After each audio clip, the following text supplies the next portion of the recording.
चलो देखो क्या लिखा हुआ है क्वेश्चन नंबर 15 के अंदर। White Camel Sports Limited has recently join job to has given job to 2 employees. तो एक कंपनी है, स्पोर्ट्स कंपनी, उसने 2 एम्प्लॉइज को जॉब दी। Rajesh work experience as Rajesh is a bit older and had work in an MNC earlier. तो राजेश का work experience अच्छा था, एमएनसी में पहले वो काम करता था। However both are paid equally. तो यहाँ पे 2 पर्सन है, Rajesh. However both are paid equally. So White Camel Sports has recently given job to 2 employees. Rajesh work experience as Rajesh is bit older and had worked in MNC earlier. However, both are equally paid. Every person in their department knows that Rajesh is more efficient than Suresh. तो यहाँ पे एक राजेश है और एक कौन है, सुरेश। ठीक है, तो यहाँ पे एक सुरेश है और यहाँ पर है राजेश। थोड़ी सी गलती थी क्वेश्चन के अंदर। Definitely they see a mismatch in the salaries and the efficiencies of the employees in the company. तो सीधी सी बात है, जिसका एक्सपीरियंस ज्यादा उसकी सैलरी ज्यादा होगी, जिसका एक्सपीरियंस कम तो उसकी सैलरी कम थी। The marketing department of the same company has this year set a monthly target of, कितना टारगेट रखा है कंपनी ने monthly target, 10,000 units of sport item to be sold. In the month of March 6,000 items were sold and the deviation was 4,000। भाई standard कितना था, कितना बेचना था, कितना सेल ऑफ करना था पीयूष, 10,000 यूनिट्स। कंपनी ने कितना सेल करा, 6,000 यूनिट 6,000। सेल करा। और कितना डेविएशन, डेविएशन का मतलब होता है डिफरेंस, डेविएशन का मतलब क्या होता है, डिफरेंस। डिफरेंस कितने का था, 4,000 का डिफरेंस था। इन the month of April 8,000 units were sold and the deviation was 2,000 units. तो मार्च की अगर मैं बात करूँ, देख मार्च की बात करें तो 4,000 यूनिट्स कम बनाए थे, अप्रैल की बात करें तो 2,000 यूनिट्स कम बनाए थे। Despite these deviations, no effort is being made to track the performance of the company to minimize the gaps. तो हमने देखा कि कंपनी के अंदर परफॉर्मेंस तो कम हो रही है, लेकिन भाई हमें कुछ ना कुछ इस जो रीजन क्या है, रीजन वो पता लगाना चाहिए था कि व्हाट इज द रीजन के कंपनी के अंदर इतनी कम प्रोडक्शन हो रही है। एंड जो भी रीजन था, जो भी अगर कुछ प्रॉब्लम थी तो उस प्रॉब्लम को हमें क्या करना था, खत्म करना था। लेकिन कंपनी तो ऐसा कुछ एफर्ट्स कर ही नहीं दी इस प्रॉब्लम को खत्म करने के लिए। In the above case which two functions of management has been discussed। Functions of management, तो फंक्शंस ऑफ मैनेजमेंट कौन कौन से होते हैं, planning, organising, directing, staffing, directing और कंट्रोलिंग। ये सारे क्या होते हैं, फंक्शंस ऑफ मैनेजमेंट। इसमें से आपको कोई 2 फंक्शंस बताने हैं, सर जिसकी बात हुई। A very important concept of management has also been overlooked. Overlooked का मतलब क्या होता है, ओवरलुक्ड है जिसको हमने मिस कर दिया है ना, हमने देखा नहीं है ना, नजरअंदाज कर दिया सर, उसको हमने फॉलो नहीं करा मैनेजमेंट के किसी कॉन्सेप्ट को, आइडेंटिफाई इट। तो कौन कौन से फंक्शंस ऑफ मैनेजमेंट है जो हमने डिस्कस करें। सर सबसे पहला फंक्शन क्या था, हमने यहाँ पे किसी पर्सन को रखा था कंपनी के अंदर, वर्क एक्सपीरियंस बिट और has recently given job to the 2 employees. तो यहाँ पे क्या हुआ था, स्टाफिंग हुआ था। यहाँ पर क्या हुआ था, फंक्शन ऑफ मैनेजमेंट के अंदर स्टाफिंग हुआ था। है। Company has recently given job to the 2 employees. And यहाँ पे क्या था, कंट्रोलिंग। कंट्रोलिंग का मतलब क्या होता है सर, डेविएशंस फाइंड आउट करना स्टैंडर्ड से। तो हमारा जो स्टैंडर्ड टारगेट था वो कितना था, 10,000 यूनिट्स का। हमने देखा कि हमारी प्रोडक्शन एक महीने में हुई 4,000 रुपये, दूसरे महीने में हमारी प्रोडक्शन हुई 2,000 रुपीज। तो इसको पता है क्या बोलते हैं, कंट्रोलिंग। इसको क्या बोलते हैं, कंट्रोलिंग बोलते हैं सर, डेविएशंस को आइडेंटिफाई करना फ्रॉम द स्टैंडर्ड्स। ठीक है, the concept of management which is missing in the above cases. क्या मिसिंग है भाई, क्या मिसिंग है यहाँ पे, कोऑर्डिनेशन मिसिंग है सर। यहाँ पर क्या मिसिंग होगा, कोऑर्डिनेशन मिसिंग होगा। कोऑर्डिनेशन, कैसे, हाँ कैसे पता चला, क्योंकि वो कंप्लीट नहीं कर पाते। क्योंकि वर्क कंप्लीट नहीं कर पा रहे। सर यहाँ पे लोगों के बीच में जो है ना मिसमैच है, मिसमैच है, डिफरेंसेस है किसके बीच में सर, सैलरीज के बीच में, एफिशिएंसीज के बीच में of the employees of the company. ठीक है, कोई बंदा अच्छा है काम करने में, कोई अच्छा नहीं है, तो दोनों आपस में एक दूसरे के लेवल को compete नहीं कर पा रहे। एंड सर यहाँ पे हम बात करते हैं सर, कंट्रोलिंग भी नहीं है, because no effort is being made to track the performance of the company to minimise the gap. आपको पता है 10,000 यूनिट्स बनने चाहिए थे, बन रहे हैं 6,000 यूनिट्स। सर 4,000 का गैप है। कंपनी बोल रही है कि हम कुछ ट्रैक नहीं कर रहे परफॉर्मेंस को, और ना ही हम इस प्रॉब्लम को कुछ दूर करने की कोशिश कर रहे। तो यहाँ पे कौन सा प्रिंसिपल फॉलो नहीं करा, कौन सा फंक्शन नहीं फॉलो करा, कंट्रोलिंग फॉलो नहीं करा। ठीक है ना, इजी। चलो, इन केस स्टडीज को जो है ना एक एक बार दोबारा से आपको पढ़ना है। ठीक है, एक एक बार घर पे दोबारा से पढ़ना है, तो फिर एग्जाम में थोड़ा सा रूटीन रहेगा। तो पता लगेगा कि सर ऐसी केस स्टडी हमने एग्जाम मतलब आपके साथ पहले पढ़ रखी है, जो भी एग्जाम में आएगी ना इसी से बनेगी। Cyclone cycle is a leading, इसमें साइकिल भी सर। मैन्युफैक्चर। है। हाँ, जो तेरे स्कूल में भी जो आने वाली है। हाँ, जो मैं भी जो टेस्ट जो लेने वाला हूँ इसी में से तो केस स्टडी बना के दूंगा, नहीं थोड़ी ना बनाऊंगा, इसी में से ही इसमें से दूंगा। आएगी ना पक्की बात। श्योर श्योर श्योर, पक्की बात, 100%। ठीक है। Cyclone okay. Cycles is a leading bicycle manufacturing company. तो ये साइक्लोन साइकिल क्या बनाती थी भाई?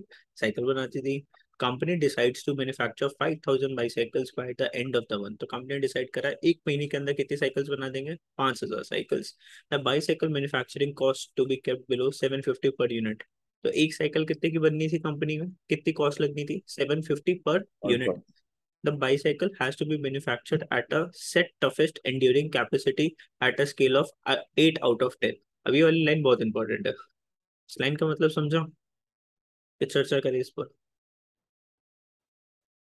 कि बायोसाइकिल की जो कंपनी है वो मैन्युफैक्चर करी, स्केल की 8 आउट ऑफ 10 करी, कितनी कैपेसिटी है उसकी, टफनेस की। हाँ, टफनेस की कैसे कैपेसिटी है, जैसे कार की अगर हम बात करें तो सस्ती में कौन सी कार की सबसे बड़ी आज की डेट में चल रही है टफनेस कैपेसिटी में, एंड्योरिंग कैपेसिटी? किया। ना, हाँ, क्या कहा यार, टाटा नेक्सॉन।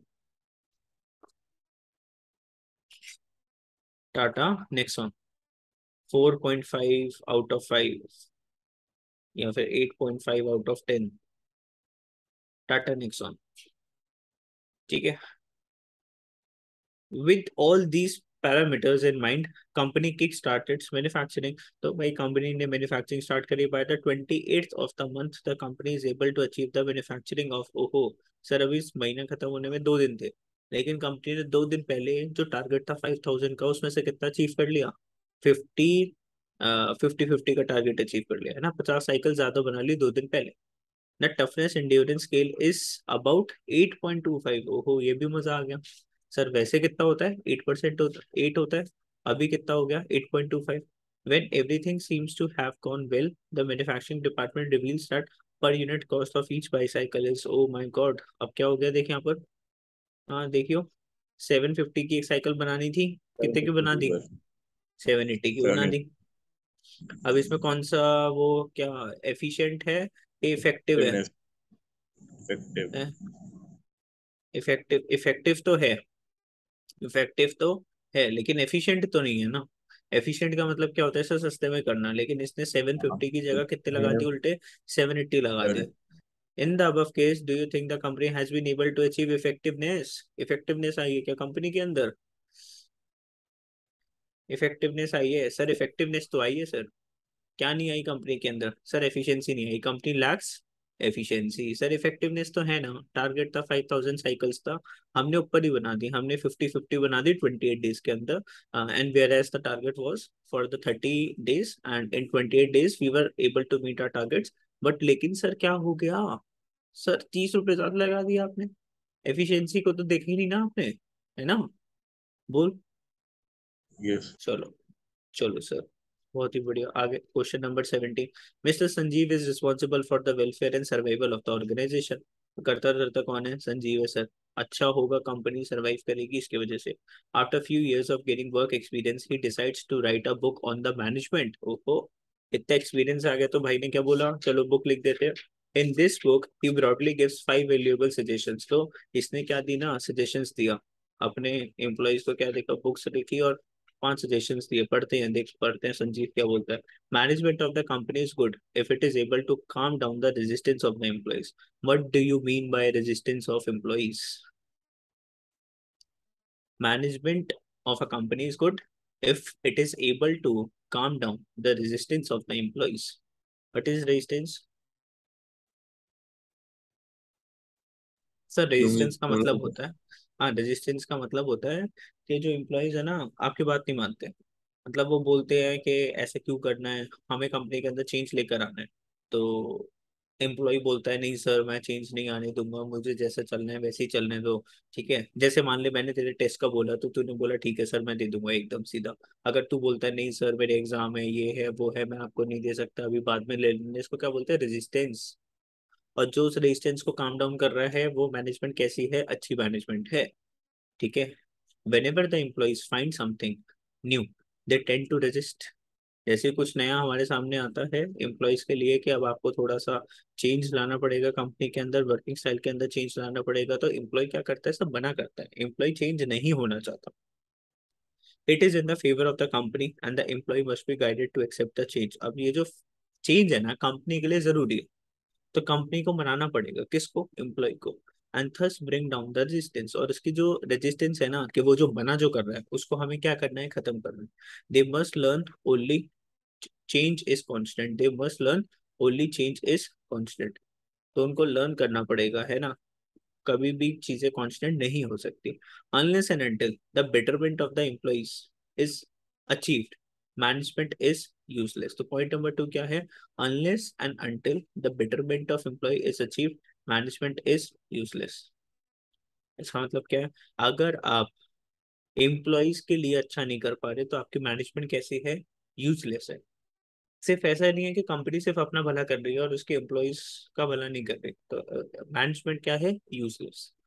तो मैनेजमेंट कैसी होनी चाहिए सर, कंपनी के भी गोल्स अचीव हो रहे हैं, साइड बाय साइड एम्प्लॉयज की भी डेवलपमेंट हो रही है, ट्रेनिंग हो रही है, प्रमोशंस हो रही है। A good management helps its employee by giving them recognition. Good management क्या करती है, एम्प्लॉय को रिकॉग्निशन देती है, इंक्रीमेंट इन सैलरी देती है, प्रमोशन कर देती है ना।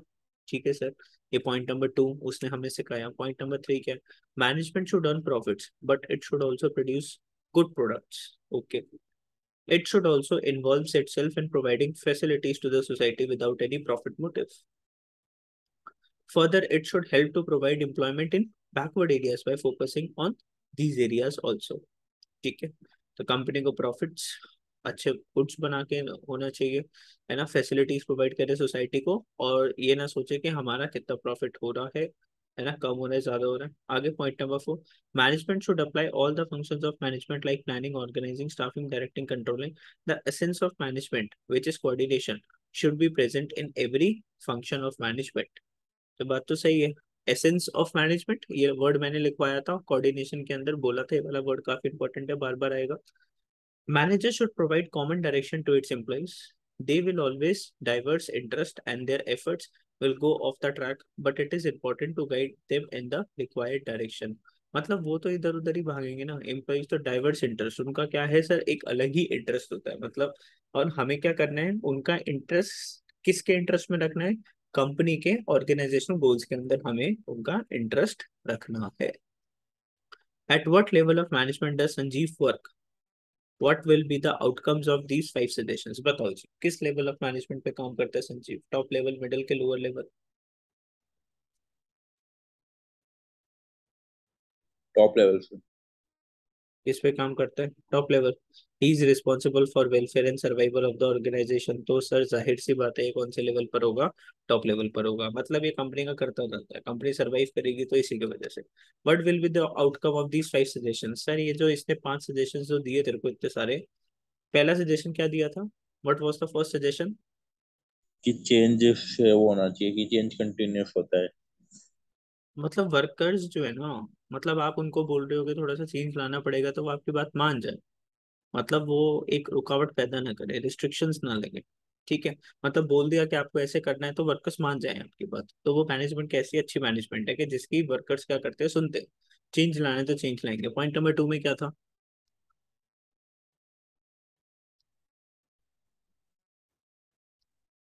कि एम्प्लॉयज की बेटरमेंट होनी चाहिए, एम्प्लॉयज के लिए भी देखना चाहिए। एम्प्लॉयज के लिए भी देना चाहिए, एम्प्लॉयज की भी बेटरमेंट होनी चाहिए, एम्प्लॉय की सैलरी बढ़नी चाहिए, है ना, कंपनी बढ़े तो एम्प्लॉय की सैलरी भी बढ़े। पॉइंट नंबर 3 में क्या था, कि सर कंपनी सिर्फ अपने प्रॉफिट्स के बारे में ना सोचे, सर सोसाइटी के लिए भी सोचे। ठीक है, बैकवर्ड एरियाज के अंदर एम्प्लॉयमेंट जनरेट करके दे। पॉइंट नंबर 4 में क्या था, कि sir coordination every function of management में नेसेसरी है। पॉइंट नंबर 5 में क्या था, कि एम्प्लॉयज अपने पर्सनल ऑब्जेक्टिव्स के बारे में ही ना सोचते हुए किसके बारे में सोचे, ऑर्गेनाइजेशन ऑब्जेक्टिव्स के बारे में भी सोचे, है ना, एक डायरेक्शन में काम करे, अलग अलग डायरेक्शंस में ना जाए। तो what will be the outcome of these 5 suggestions, now the consequences of the suggestions are, now the, अब देखो इसको कनेक्ट करना है किसके साथ, पहला वाला क्या था, कि sir resistance to employees, changes लाना, चेंजेस का मतलब कौन सी ऑर्गेनाइजेशन, डायनेमिक ऑर्गेनाइजेशन, डायनेमिक। तो management helps in making a dynamic organisation. if it is able to calm down the resistance of employees.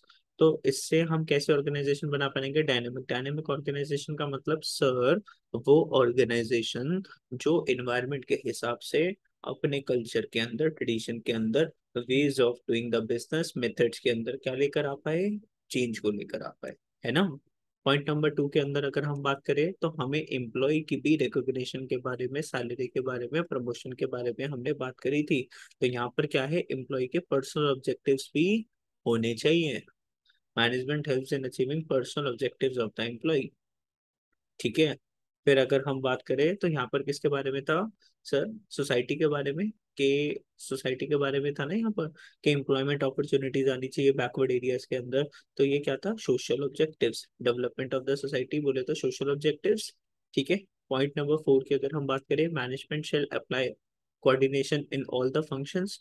तो यहाँ पर क्या होगा सर? एफिशिएंसी इंप्रूव होगी। Efficiency is achieve when management applies all the functions of management like planning, organising, directing and controlling. तो इसको जो है ना, थोड़ा सा आपको क्या करना पड़ेगा, इसको आईएमपी मार्क कर दो। ये थोड़ा सा हटके है, इसके जैसा क्वेश्चन था नहीं अभी तक हमने जो करा हो। तो इसको क्या कर दो, इमीडिएटली आईएमपी मार्क कर दो। आपको हर एक पॉइंट से क्या निकालना है? Same as it is point आएगा, बस पॉइंट्स ऊपर नीचे हो जाएंगे। तो आपको आइडेंटिफाई करना पड़ेगा कि सर किस चीज की बात चल रही है। लास्ट क्या था? The management should provide common direction to its employees. They will always diverse interest and their efforts will go off the track. तो इनके जो ऑफ द ट्रैक चले जाएंगे, इनको हमें ऑन द ट्रैक रखना है। इनको बार बार याद दिलाना है कि भाई आप क्या कर रहे हो, क्यों कर रहे हो, what is your mission, what is your vision. उनको याद दिलाना पड़ेगा।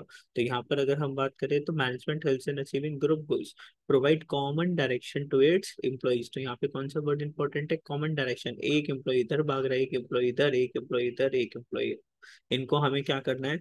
सबको कॉमन डायरेक्शन में, हमको एक ही डायरेक्शन में इनको भगाना है। ठीक है। समझे मेरी बात? नहीं समझे? Yes sir. यस। चलो, क्वेश्चन नंबर 18। क्वेश्चन नंबर 18 तो होमवर्क दे देता हूँ, छोटा सा क्वेश्चन। क्वेश्चन नंबर 18 होमवर्क देते हैं। क्वेश्चन नंबर 19 भी एक दो होमवर्क देते हैं। क्वेश्चन नंबर 20 पढ़ लेते हैं। आ जाओ जी। Management has evolved like other disciplines. Management क्या हो चुका है सर? काफी इवॉल्व हो चुका है, चेंजेस आते रहते हैं हर चीज। There are up 10 numbers of books of management. अब इतने सारी बुक्स हो चुकी है कि sir which are uncountable. One can see that various theories of management are getting absorbed in the competitive work environment. तो ये जो theories of management है किसमें लगती है सर? वर्क environment में लगती है sir. They are true. We can see students of various courses like MBA, BBA acquiring learning of the systematic knowledge in their syllabus. When these students come in the actual industry environment, not only all of them are successful. Success in actual working environment depends upon the intelligent application and mastery of the basic principles of management. एक बात बता, जितने भी बच्चों ने MBA करी है, BBA करी है, क्या सब सक्सेसफुल हो जाएंगे क्या? इसकी कोई गारंटी है क्या कि आपने बीबीए कर ली, एमबीए कर ली तो आप गारंटी सक्सेस हो जाएगी?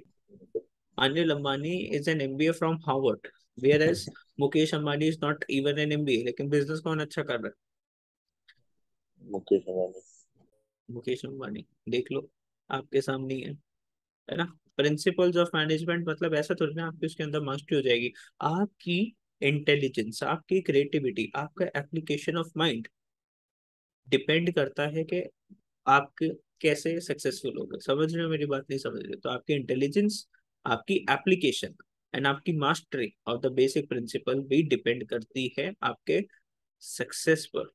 Today, various companies are considering them as responsible components of the society. तो कौन से components? Intelligence, application, mastery, and have started including CSR responsibility in their main program. These companies have realized that they will be requiring. A companies ने क्या कर लिया? These companies have realized that they will be requiring support from government and people if they want to achieve some important feast in their field. तो क्या चाहिए इनको? क्या चाहिए अगर इन कंपनीज को कुछ अच्छा करना है? क्या चाहिए इनको? Support from the government and government. People. People का भी सपोर्ट चाहिए। इन the above paragraph one feature is each of science. मतलब जो साइंस की मैंने आपको हेडिंग करवाई थी ना बहुत सारी, उसका एक फीचर है एक आर्ट का फीचर है, एक प्रोफेशन का feature, has been discuss, identify each of them. तो ये बन गया एक सुपर इंपॉर्टेंट क्वेश्चन। अब ऐसा क्वेश्चन अगर एग्जाम में आ जाएगा ना, तो क्या हो जाएगा? करके देख ले, ट्राई करके देख लो। अपने पास नोट्स खोल के देख ले, नोट्स खोल के देख ले। आज लर्न करिए ना, साइंस की सारी हेडिंग्स तेरे दिमाग में होगी, management as a science, management as an art की सारी हेडिंग्स होगी दिमाग में, मैनेजमेंट एज अ प्रोफेशन। उनमें से एक एक आपको क्या निकालना है? एक फीचर निकालना है जो कि इन लाइन से आपको पता चलेगा, जो कि आपको इन लाइन से क्या होगा, पता चलेगा। बताओ।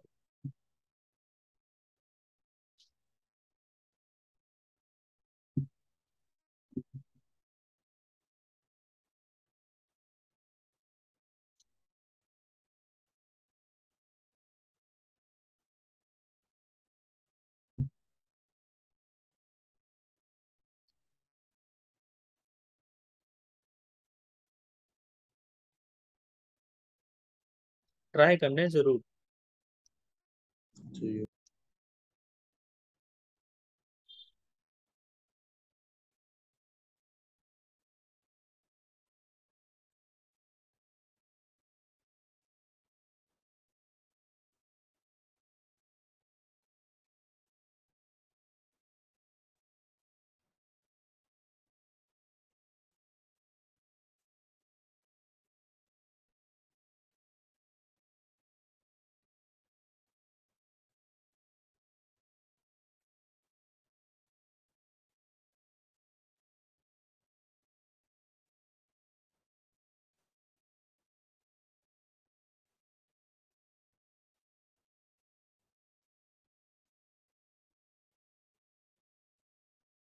बोलो बोलो। तो आर्ट का तो वो होएगा सिस्टमैटिक बॉडी बस। आर्ट का होगा सिस्टमैटिक बॉडी, कौन सी लाइन से पता चल रहा है आर्ट का? ये MBA BBA वाली लाइन से। ये वाला। We can see student of various course like MBA BBA extra। अच्छा, चलो। उसमें लिखा है ना आगे सिस्टमैटिक नॉलेज वाला।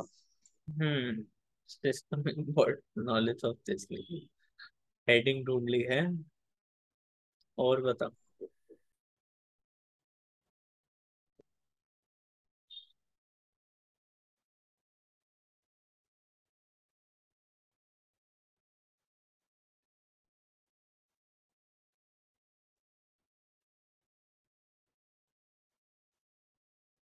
न्यूज आई है, मोदी जी कह रहे हैं कि क्लास 11th के बाद, क्लास 12th के बच्चों का बीएसटी का एग्जाम ओपन बुक एग्जाम करवा दो।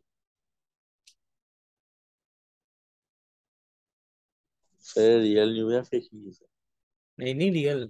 कि उन्होंने सीबीएसई वालों को बोला है कि बच्चों को रटने मत दो, कॉन्सेप्ट समझाओ और उनको बोलो कि तुम बुक खोल के आंसर दे सकते हो। तो इक्वल अकाउंट्स का इसलिए। भी ऐसा? नहीं नहीं, इको अकाउंट से बीएसटी का। तो बेसिकली वोटिंग स्टार्ट होगी मंडे से। जो जो भी इसके फेवर में, उनको यस या नो का, जो भी अगेंस्ट है उसको यस और नो की वोटिंग करनी है स्टूडेंट्स को। एक लिंक आएगा आपके पास स्कूल की तरफ से, तो उसमें आपको वोटिंग और करनी है। भेज क्या देना। नो करेगा ना? Yes yes. यस करेगा। अच्छा।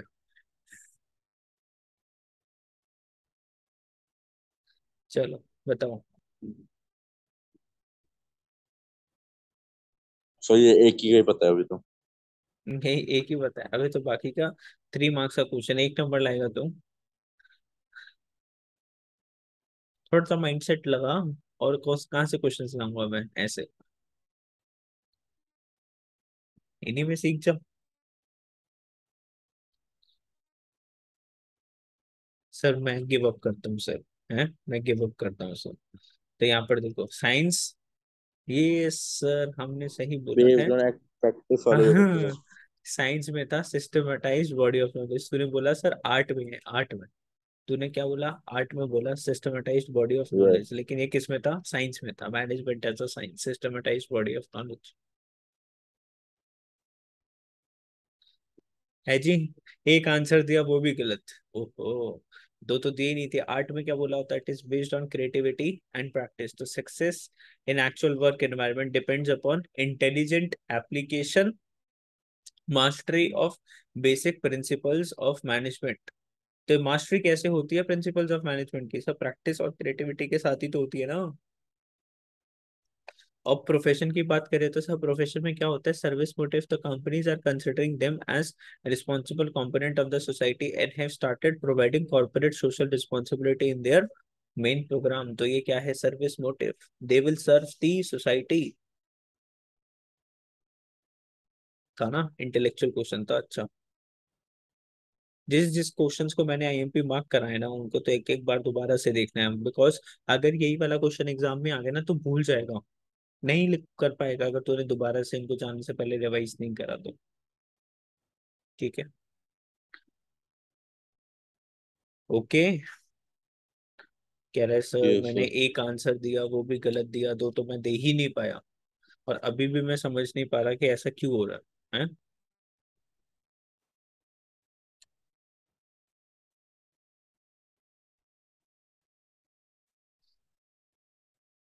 देख लिया, चले आगे। Question number 21। Aman, Ahmed, Ali are partners in a firm engaged in the distribution of dairy products in Maharashtra state. Aman is a holder of senior secondary school at CBSE with business studies as one of his elective subject। जो अमन है ना, अमन, अमन जो है अमन, इसके पास किसकी degree है, senior secondary school मतलब 12th class की इसके पास डिग्री है। एंड मेन सब्जेक्ट इसका कौन सा था, बीएसटी।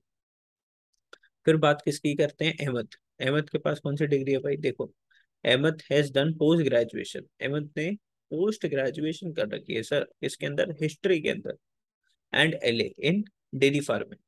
तो डेयरी फार्मिंग के अंदर हिस्ट्री कर रखी है किसने, अहमद नहीं नहीं नहीं नहीं, ग्रेजुएशन इन हिस्ट्री, अहमद ने ग्रेजुएशन कर रखी है इन हिस्ट्री, और एलए ने इन डेयरी फार्मिंग।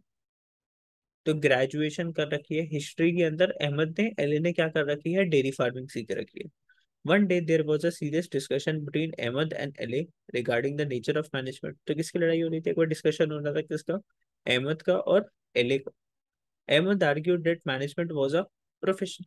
अहमद क्या बोलता है कि मैनेजमेंट क्या है, प्रोफेशन। एले argued against it saying that the legal and medical profession are the only professions। एले क्या बोलता है कि भाई सुन, लीगल मतलब लॉयर्स, मेडिकल मतलब डॉक्टर्स, बस यही एक प्रोफेशन होता है, मैनेजमेंट नाम का कोई प्रोफेशन नहीं होता, because they fulfil the condition of profession. Aman, on the basis of his knowledge of BST, मतलब अमन कौन हो गया, तुम जैसा लोग, जैसे पीयूष, तो पीयूष को कौन सब्स्टिट्यूट कर सकता है, अमन। अमन के पास भी 12th की डिग्री, पीयूष के पास भी 12th में है अभी, है ना, और बीएसटी पढ़ रहा है। तो अमन ने इनको on the basis of the knowledge of BST explain करा किसका, nature of management as a profession to Ahmed and Ali, explain how Aman would have satisfied both Ahmed and Ali। तो कैसे समझा होगा भाई अमन ने, अहमद क्या बोलता है, अहमद क्या बोलता है कि दो ही प्रोफेशन है, एक तो डॉक्टर्स का और एक लॉयर्स का, मैनेजमेंट कोई प्रोफेशन नहीं होता। तो आप क्या बताओगे कि management is also a profession, management is also a well profession. Defined तो बॉडी ऑफ उसके जो भी नॉलेज। पॉइंट्स है उसके क्या करना पड़ेगा, एक्सप्लेन करना पड़ेगा। Well defined body of knowledge, restricted entry, professional association, ethical code of conduct, ठीक है, सर्विस मोटिव, ये पांचों के पांचों पॉइंट थे हमारे, नहीं थे। इन सारे पांचों पॉइंट्स को आपको क्या करना पड़ेगा, उसको एक्सप्लेन करना पड़ेगा, सुनाना पड़ेगा एक एक बार। ठीक है, ओके एक्सप्लेनेशन, सर। फटाफट से इसकी एक्सप्लेनेशन पढ़ो अभी, 1 2 3 स्क्रीन पर जल्दी से।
हाँ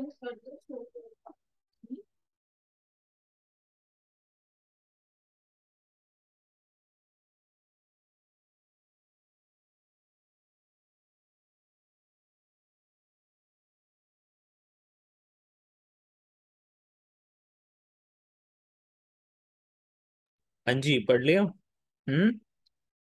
सर एथिकल एथिकल कोड पढ़ रहा हूँ अभी।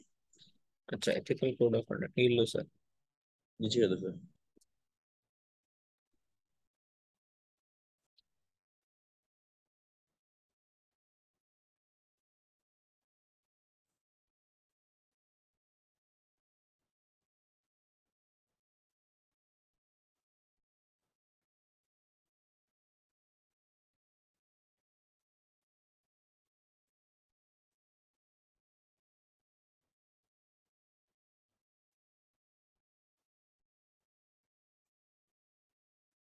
एमसीक्यूज भी आए थे यूटीज में पहले, हाँ सर, एमसीक्यूज। इस बार भी आएगी।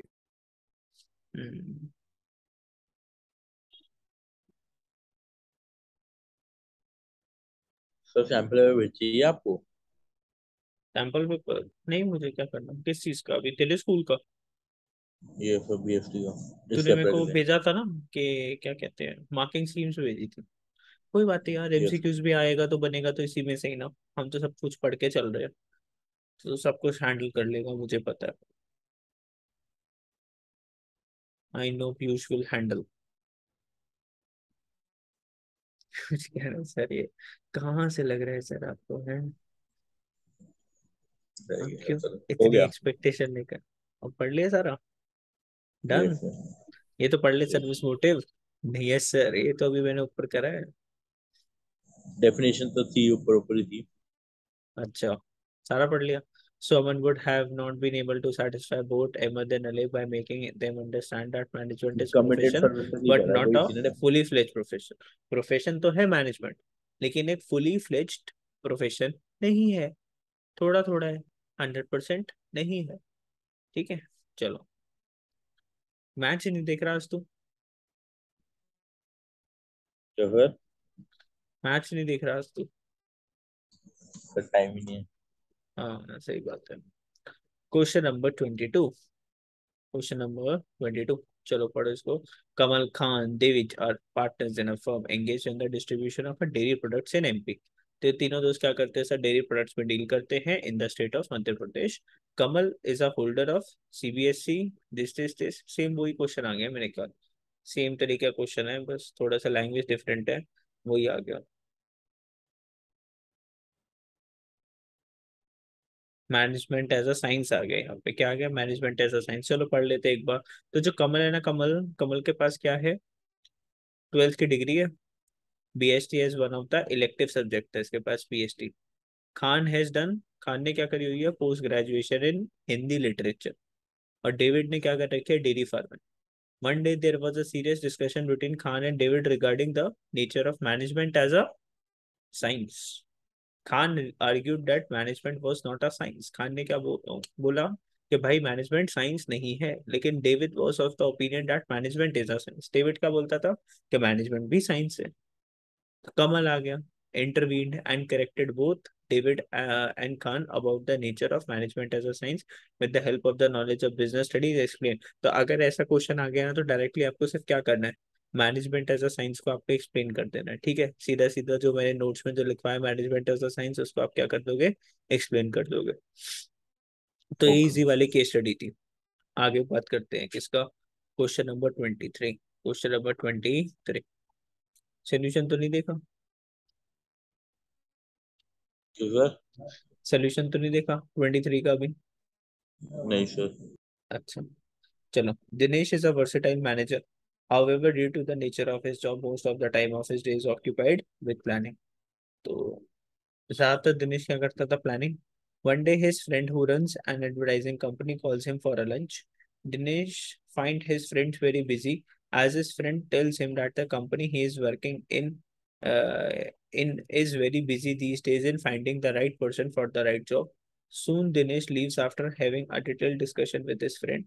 During the lunch, he learned many things from his friends and applied this learned in his company. The best outcome was the adaptable nature of the company that turned out to be after application of this learning, company earned more revenue by the end of the year. Sir अभी तक क्या समझे? दिनेश था, दिनेश का दोस्त था। दिनेश का दोस्त एक एडवर्टाइजिंग कंपनी में काम करता था। दोनों एक दिन लंच पे मिले, डिस्कशन करा, तो दिनेश अपने दोस्त से काफी चीजें नई नई सीखा। उसको वो चीजें अच्छी लगी, उसने सेम वो चीजें जाके क्या कर दी, अपनी कंपनी में इम्प्लीमेंट कर दी। जिस वजह से उसकी कंपनी के जो रेवेन्यूज थे, जो प्रॉफिट्स थे, वो क्या हो गए, बढ़ गए। Which level of management Dinesh belongs to? Obviously sir, Dinesh कौन है? Top level management. उसने कंपनी को क्या कर दिया सर? नई पॉलिसीज लाया, नई स्ट्रैटेजीज इंक्रीज ड्राफ्ट कर दी, है ना? प्रॉफिट हो और जिसकी वजह से कंपनी को वो किस में लेकर चला गया? प्रॉफिट में लेकर चला गया। विच functions was performed by friends company? तो फ्रेंड की कंपनी कौन सा फंक्शन करती थी? स्टाफिंग। स्टाफ कैसे पता चल रहा? नीचे लिखा हुआ था आंसर में। आंसर में लिखा हुआ। आंसर चीटिंग करके बैठ गया पहले। आंसर दिखा दिया बस आपने, तो हमने बस पढ़ लिया स्टाफिंग। लाइन बता, कौन सी लाइन से पता चल रहा? कैसे पता चला?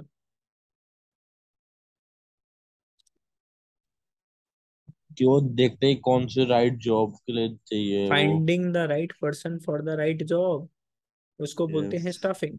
स्टाफिंग का मतलब होता है लोगों को काम पे रखना। तो जो पोजीशन जो है उसी के अंदर हमें एक राइट पर्सन को रखना है, having a right experience and right qualification required for that particular job.